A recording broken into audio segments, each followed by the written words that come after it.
Tonight, you'll hear 3 terrifying Reddit horror stories that all take place in one dark, twisted setting. A bar where your life is always on the line. Don't forget to like, share, and subscribe. Story 1. Russian Roulette in the Back Room. I've always been a thrill seeker. Skydiving, base jumping, illegal underground parties, you name it, I've probably done it. But nothing prepared me for the night I walked into the chamber. It's a secret bar in the outskirts of St. Petersburg, Russia. No signs, no ads. You find it only if someone invites you. My buddy Dmitri called it a test of the soul. I thought he was being dramatic. Inside, it looked like a luxury cigar lounge, but with a thick tension in the air. Everyone was whispering, drinking slowly, eyes darting. A man with a scar like a zipper running down his throat approached me. He said, "You're new. That means you're playing." Before I could argue, they led me into a back room. Red velvet walls, a circular table, and a single revolver in the center. 5 other players were already seated. Some grinned like psychos. Others looked like they were trying not to puke. The rules were simple. 1 bullet, 6 chambers. Spin, pull the trigger, pass it on. If you survive, you win. If not, well, the bar handles cleanup. And yes, people have died. There's even a board of winners and a wall of silence for the dead. I wanted to back out, but they said, once you're in, you play, or you die anyway. My hands were shaking when the gun came to me. I spun the chamber. Click. I passed it. It went around again. Another click, and again. But the 4th guy, his brains painted the wall. No screams, no panic, just silence. They calmly removed his body. A waitress even wiped the table with disinfectant. Then they reset. Round 2. What kind of sick place was this? I survived 3 rounds. And then, on the 4th, when it was my turn, I noticed something. There was no bullet. I swear, I felt it. The weight was wrong. I spun anyway, just to keep the illusion. Click. After the 5th round, I demanded to see the gun. Empty. Every chamber. The bartender just smiled.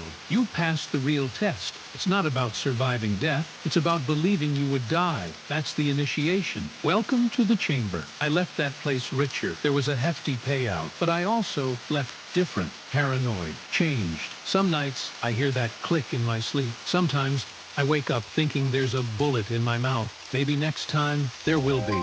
Story 2. The poker game that killed them all. I should have known something was off when the buy-in was a lock of your hair and a drop of blood. I was in Vegas, broke, desperate, and drunk. Some woman in red with eyes like polished coal invited me to a real poker game. No chips, just consequences, she whispered. I laughed. She didn't. We met at 3 a.m.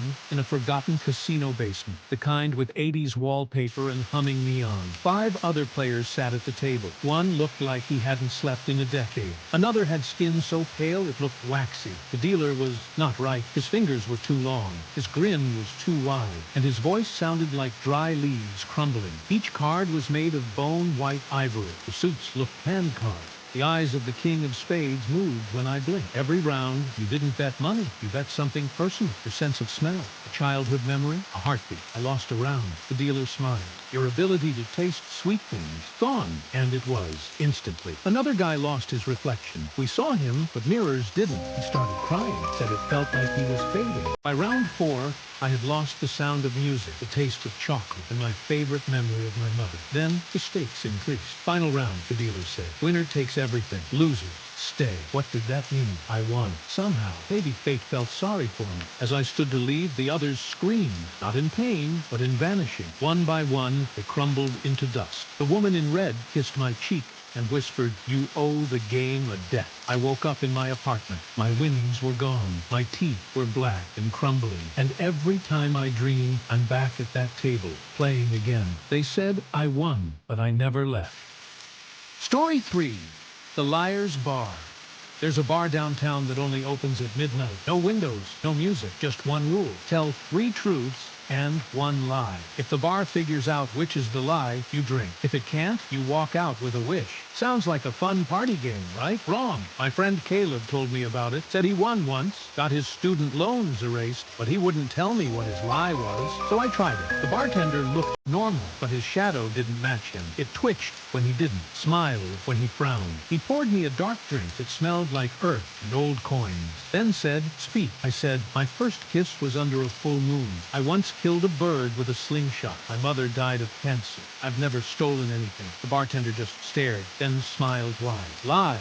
Your mother. She's still alive. drink, I panicked. Because that was true. My mom really did die. But before I could argue, he forced the drink into my mouth. Everything twisted. My vision shattered. My memories flipped like pages in the wind. When I woke up, I was in my childhood room. My phone buzzed. A text from Mom. "Breakfast is ready." I ran out, screaming. That was 2 weeks ago. Every photo in my house shows her alive. Everyone I know insists she's never been sick, but something's wrong. Her eyes are too wide. Her smile is too still. That night, I lied, but the bar thought it was true, so it made it true. Now I live with a woman wearing my mother's face, and I think she knows I know.